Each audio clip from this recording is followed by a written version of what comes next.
Hey, what's up everybody? Hope you're having an amazing day so far. I'm your host Phil, and today's video is going to be a little bit more tongue-in-cheek style because I'm going to demonstrate to you today the original Pod Express, namely the Pocket Pod Express. Let's roll the intro clip, check out what this unit is all about, and then check out what tones we can get out of it.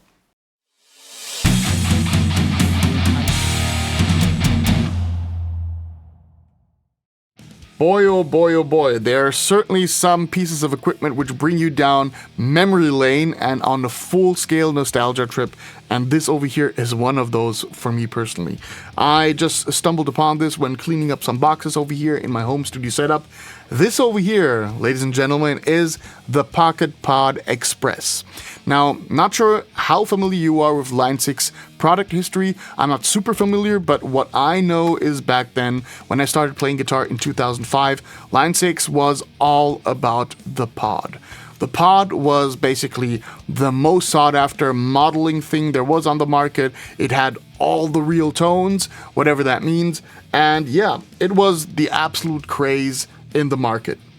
And there were a few different iterations of it. We had the original Red Bean version 1 pod, then came the second version 2 pod V2, I think it was, and then we had a Pocket Pod, which was a little bit more slimmed down but still had a display, and then we had the Pocket Pod Express, which is this over here. This is a headphone amplifier or preamp, whatever you want to call it, rather something for the, traveling guitar player than anything else.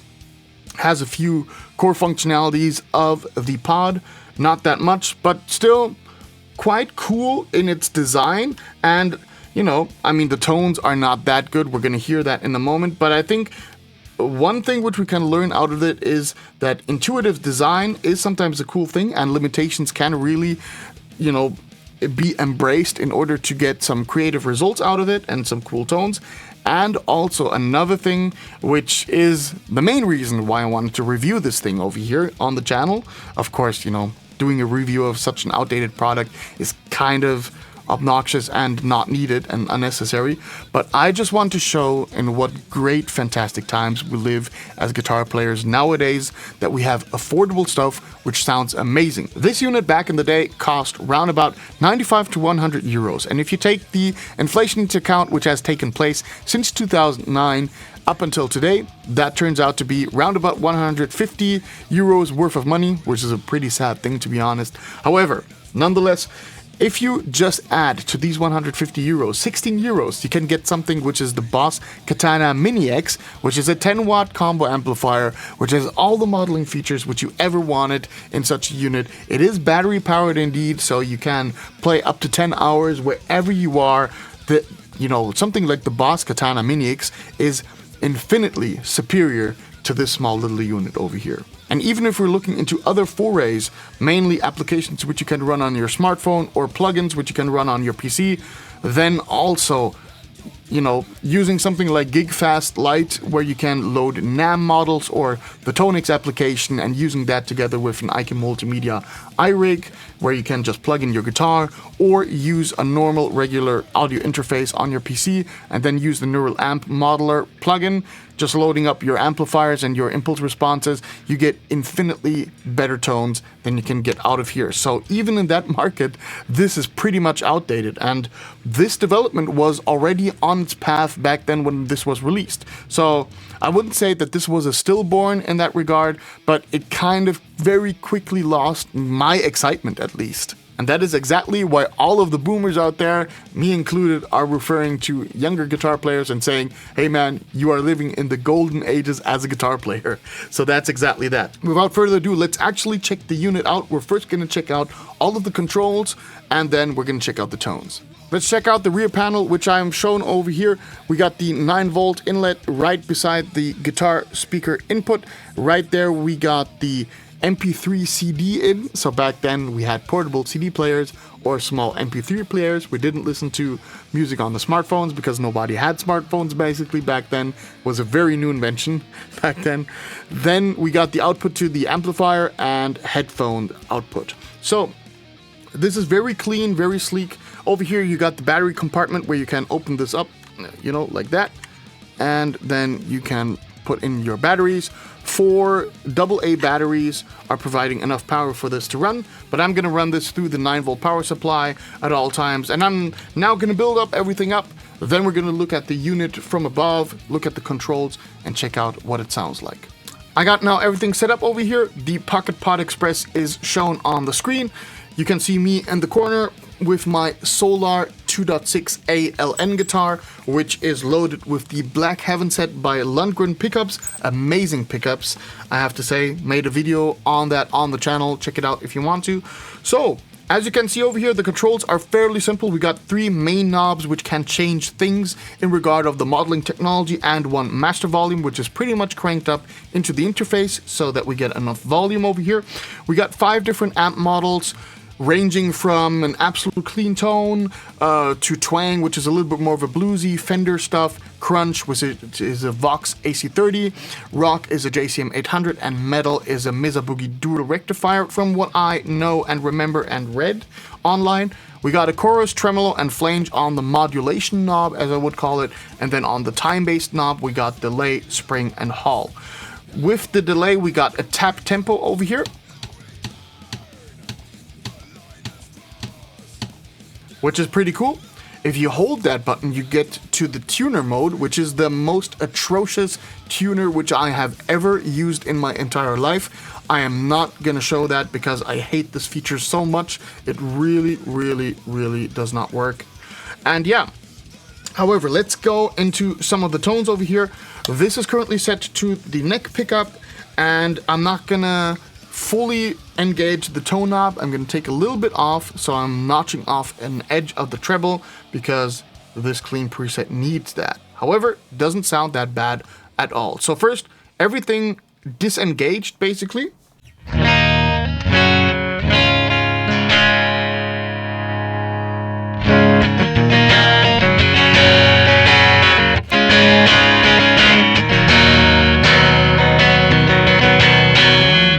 So this basically just fattens up the tone a little bit and gives you a little bit more beef to it.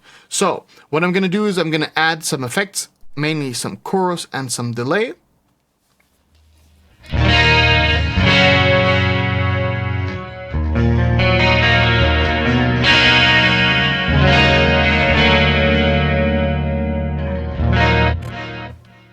And that's exactly where the tone knob is coming into play, so I'm now notching that down, gives a little bit more of a smoother characteristic overall.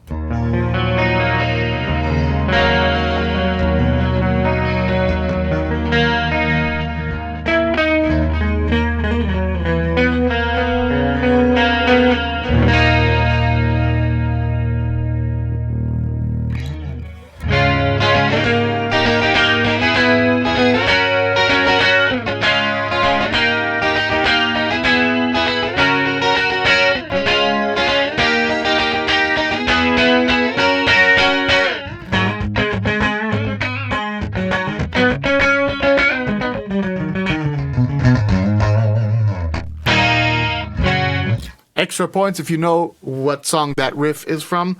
So yeah, that is basically the clean channel on chorus and delay. I'm now going to move over and use the twang, which is more of a blues oriented channel, has a little bit of grit to it.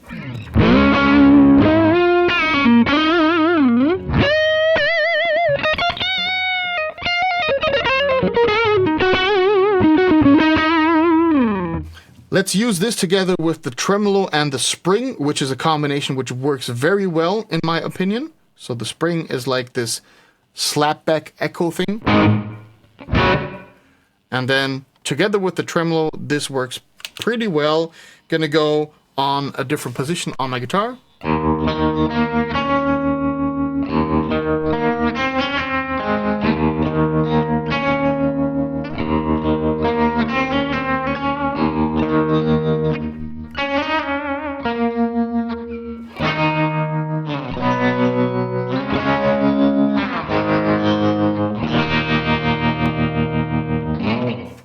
Nice one.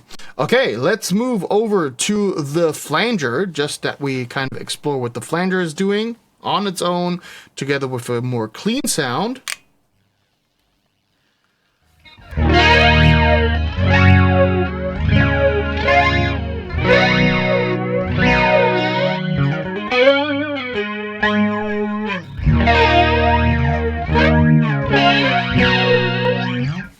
very strong flanger effect. Not that much of a fan, maybe when it's at its very lowest.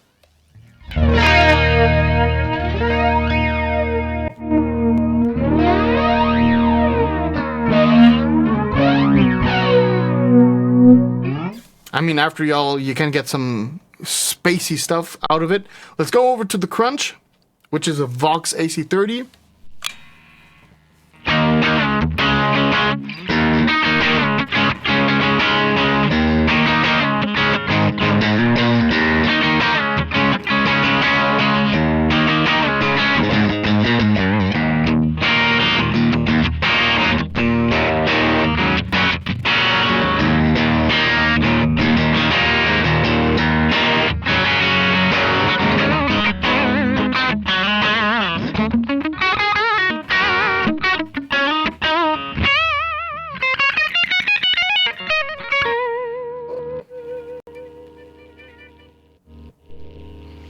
Now we are in the rock territory. Let's go to the very top of the rock. So you can always hear that it has this whoop whoop when it's kind of moving between the amplifiers, like that volume drop. Now we are at the top gain level of the JCM 800 preset.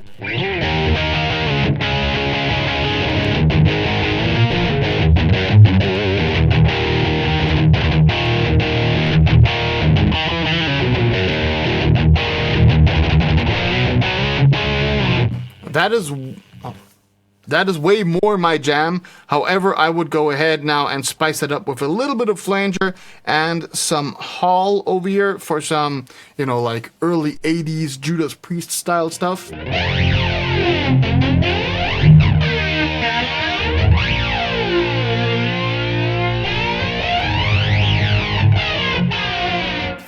Unfortunately, the flanger is a little bit too strong, so I'm instead going to go to the chorus because I think that has a little bit more room in how strong it can be set.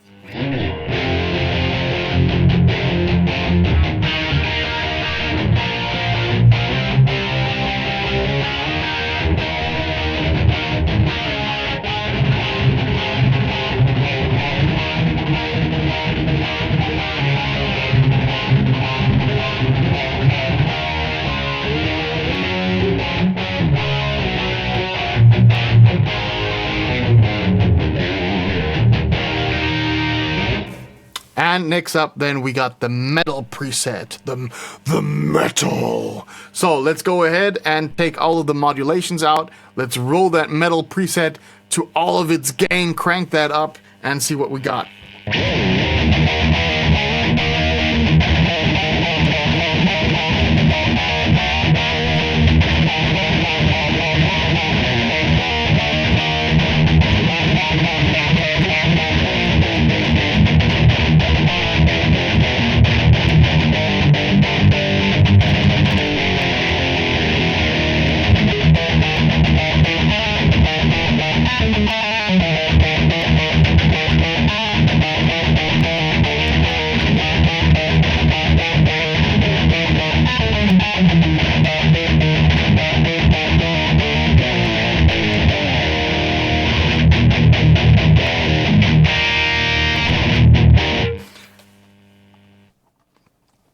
To be honest, that sounds horrible.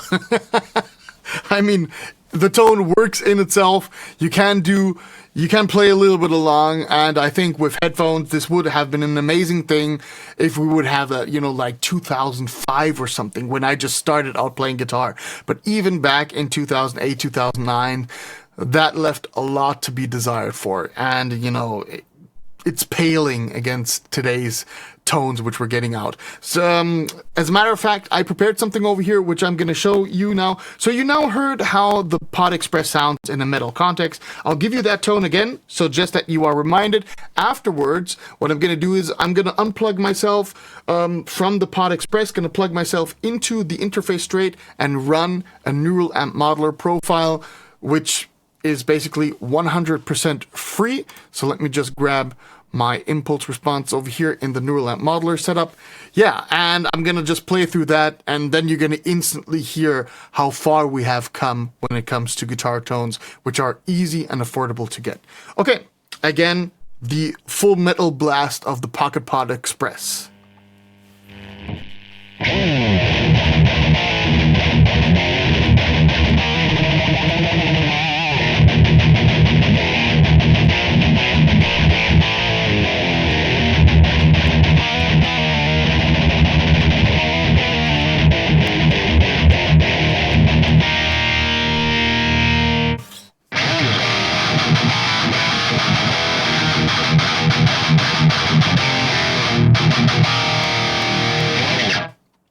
I can now go ahead and even select different impulse responses. So here you can now see the screen over here, which I got going on. Let me select my own impulse responses, which I created in the Trinity IR pack.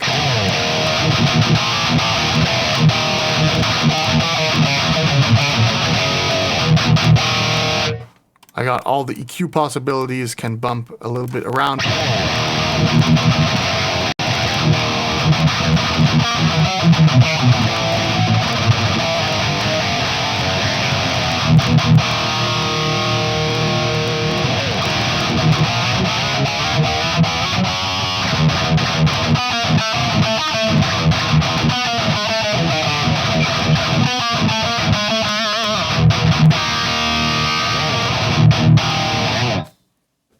Now my closing thoughts, I already kind of gave away in the last minutes of the video, but I think this can be kind of summarized within the phrase, this thing aged like fine milk. There's not a lot which I really liked about this pedal over here, like all of the crunch rock metal tones which you can get out of here leave a lot to be desired for. The clean tones are okay-ish, the effects are okay as well, however this thing does not hold up to anything which is available today, which is of some sort of quality. We're not talking about the absolute garbage stuff, which is sometimes floating around on AliExpress and Temu and stuff like that, but even those, I think, will sound better than this thing over here. It's the unfortunate truth. There's a reason why this has been relatively quickly put out of production and you don't see a lot of those things floating around. Something different than the Pocket Pod. Those things are pretty cool for what they are. However, this thing, yeah. The only thing which this is good for is a stark reminder where we are currently as guitar players, how far we have come when it comes to getting awesome tones at affordable rates. This is going to go straight into the box where it came from and to be remained there for another 5 or 10 years until I then again find out about it, plug it back in and come to the realization, not my thing, boy. All right, with that out of the way, let's wrap this up. Thank you everybody for watching. I hope you enjoyed this, even though this was rather a tongue-in-cheek review and not really like an honest, serious review of this thing over here. But I had fun. I like getting reminded that I already have everything which I need in this home studio setup over here, which is a pretty cool feeling, to be honest. And I hope that you also got something out of it. Let me know down below in the comment section what you thought about this video, about the tones which I got in general.